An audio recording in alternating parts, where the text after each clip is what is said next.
Welcome to Whiskey Vault. I'm Daniel. Rex. This is a gift from Titan of Whiskey, Mike Callahan. Daniel, in the distance, do you hear that? I hear it. Could it be? Most likely. It usually is exactly the person we expect.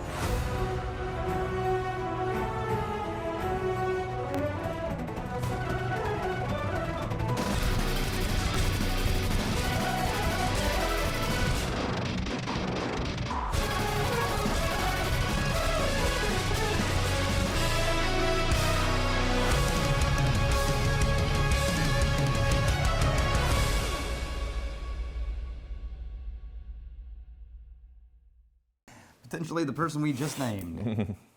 This is from Alaska, sort of. What is going on? Because Alaska of all the places. Well, Callahan. I think at the time of this recording, Yeah. there were a couple of Alaskan distilleries that we Right. did. By the time you see this, it's going to be like a month later. Yeah. Yeah. But like Callahan's been sending us all this shit from Alaska. Oh. Yeah, that's why we've recently been doing a lot of Alaskan stuff. Yeah. Nice. Well, Or I'm, bottle picks from Alaska. I'm and eager to things see like what, because we've been surprised. Like, can you grow anything in Alaska? They're Yeah. growing their own stuff in Like- some of these places. I don't know about this one. that. Turns out they have dirt there. Yeah. Yeah. It's not all And permafrost. trees and things. Yeah. Not all permafrost. This is from Port Chilkoot Distillery. Yeah. Port Chilkoot. Chilkoot. It's just north of Juneau. Okay.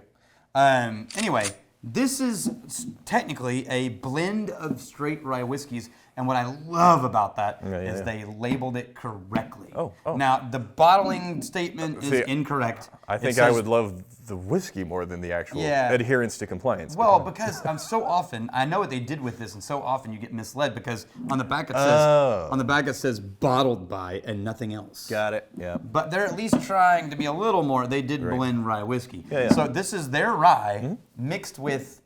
They don't say. It says the heart of whiskey country. It could be Kentucky rye or it could be MGP, but it's probably MGP. Yeah. So this is. Let's just say it's a sourced rye blended with rye they made. I like that. Yeah. Yeah. Do we know any proportions? Nope. Okay. Oh, and you can smell the rye they made immediately in the nose. This is that really, like, farmer's market granola. Low cut, yeah, Farmer's that's low market cuts. granola, thick, dense, They went wide. very grainy. And they got a lot of honey in that granola, a lot of grain. bitter dark chocolate, Yeah. The granola has like the chocolate chunks in there. sour raspberry. That is a crafty nose. It really is. It's and almost a banana note, way back there. Yeah, it's threatening to be. I see where you're going with it. So usually That is drama. That's drama on the level of a hoppy beer. right, very often whenever we get this kind of farmer's market granola, it is accompanied by a sappy note, a grassy note that you don't like. No. I'm not getting that here. I'm not getting the sap, but I am getting the granola times 10. Yeah. No, I like the Yeah. granola. I like it. And I know why you don't like the sap. It's like very low on my preferred flavors, but All right, here we go. Let's see. a little nutmeg. You know what? A little last minute nutmeg just sprung in there.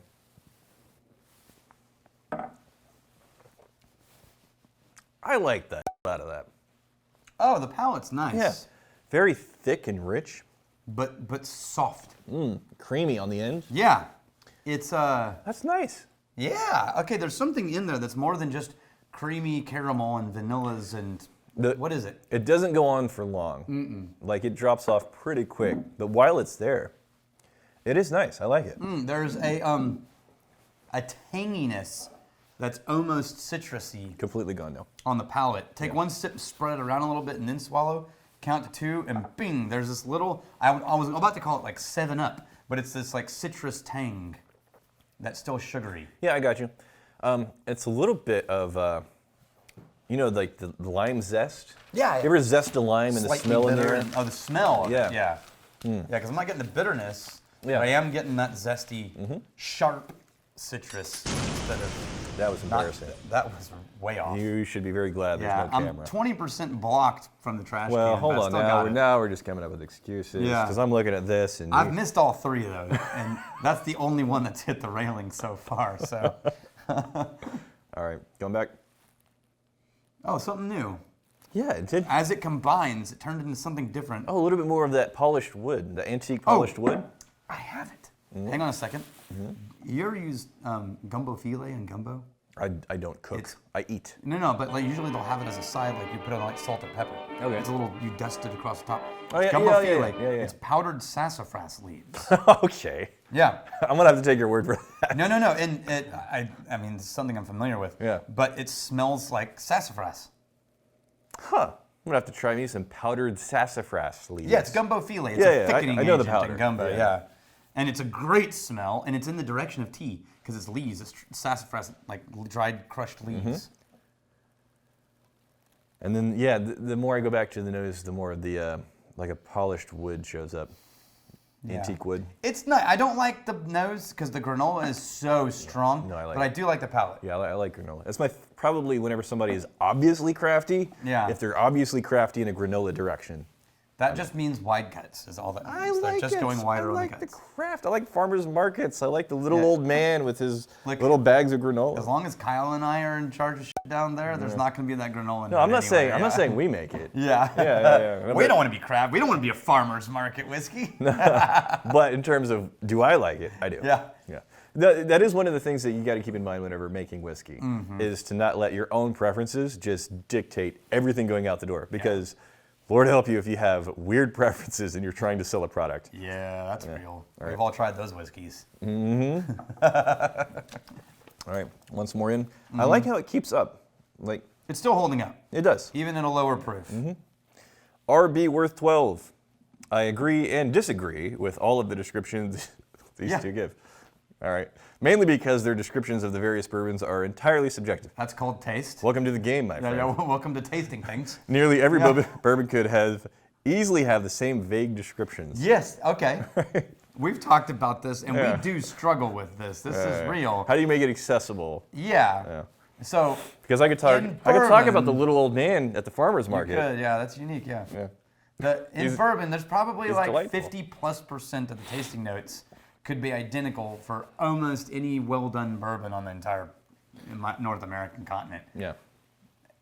Which is why we tend to start talking about outliers and unique angles. Which is not helpful. Like if we catch ourselves, like let's talk about the obvious things. Now, the obvious is the thing you can always get in a But bourbon. if we're not thinking, we will Yeah. blow past the obvious stuff and just start talking about outliers, and it'll be confusing for people watching it. Your hand gestures are like super distracting from this really dominant shadow line right here. Yeah, right there. Something Something in your peripheral. I keep feeling like something's moving over there, and then I'm like, oh, it's just Rex's There's a light here hand gestures. that's hitting my hand here Yeah. and shadow on the wall. It's freaking me out. Yeah, it's just a little puppet action. Yeah. Daniel, what are you doing, I saw some Instagram reel where some dude was like, there was a crab, and he was using his shadow to like sneak. The shadow was sneaking up on the crab. He was like 20 feet away. Yeah. And he was like getting close to the crab and then like doing this with the shadow, and the crab's like freaking out, trying. There's and then a- the comment was like, I can just imagine the crab's version of that world, which is like, get away from me, you demon hordes! Ah, this is shadow world attacking. In the desert, there's like this spider. I think it's called the camel spider. Just horrific looking arachnid. Of course it is, yeah. But it has this reputation for being very aggressive and chasing people. Oh yeah. This huge freaking spider. Goes after him. Yeah, but it's trying to get in the shade. It's trying to get in the person's shadow. It's So like, oh, shade. It's a giant spider in the middle of a desert, and you shouldn't be running in the desert, but you are running to get away from this thing. It's trying to get in your shadow. Yeah. The guy's like, let's be friends. Okay. Yeah. That's full review. How's that for vague? How's that for vague? We've got Dreaming Wolf 8382. If you're being weird about it, that was a quote. Quote. Has there ever in the entire history of Hobbits been a point where Daniel wasn't being weird about it? What do you define as weird? Unnecessarily futzy is a good start. No, that's not weird though. Uh, Futzy is weird. yeah, it's Okay, man, don't be weird. unnecessary. Spreadsheets are weird. Oh, Not, really? Not liking smoothies are weird. No, that's just texture problems. Yeah. That's weird.